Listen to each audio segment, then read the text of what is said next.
guys. It's great to be here. I got to make sure I know the parameters of this, the little relay here. So it's 12 hours. You got to be moving, right? Okay, but it's 12 hours you're supposed to be moving. So this event does not end until 7:32 in the morning then, okay? 6:30, that's right, you're a half hour behind, right? 6 to 6? So you got to go till 6:35 in the morning. You're a half hour behind, I guess. So don't be cheating them, though, okay? I appreciate the opportunity to be in front of you. We talked about, I was here a year ago, and I have two very, very close stories of cancer in my family.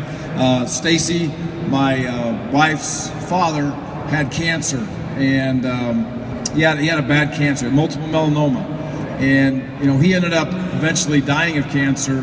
But you want to talk about finishing the fight? In my opinion, he finished the fight. We had him for 12 more years after he was diagnosed, and it was supposed to be 1 or 2 years, and he battled like crazy, and I learned so much, and he put a lot into me as a person.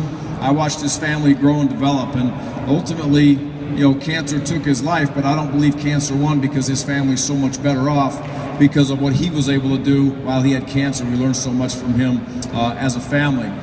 Also, on a brighter note, a year ago I sat up here in front of you and I talked about my sister-in-law, who had just really been diagnosed with cancer about 3 months prior to a year ago, and she was right in the middle of a big-time fight. It's been a tough fight, but she is now in the position to where the next step for her is she's in complete remission. The cancer's gone, and she gets to do, which is going to be a great celebration time for her. She gets to have reconstructive surgery. She gets to get her life back to normal, and it's been a hell of a fight for her for a long time.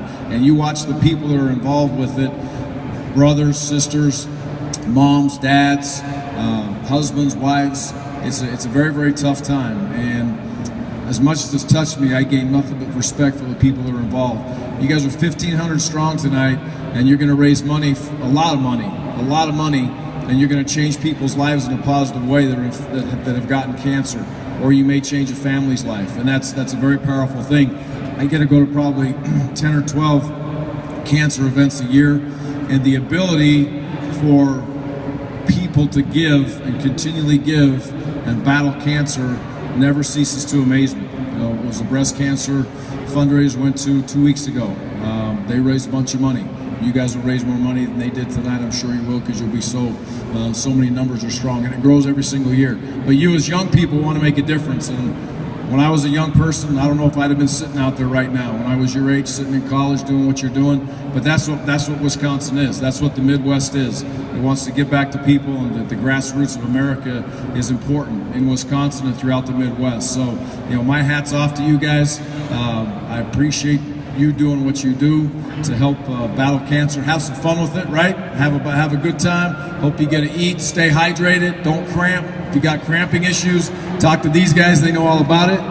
I recommend coconut water. I recommend Badger Max over Gatorade, and you'll be all good to go. So thank you for having me here. I appreciate it. Go Badgers.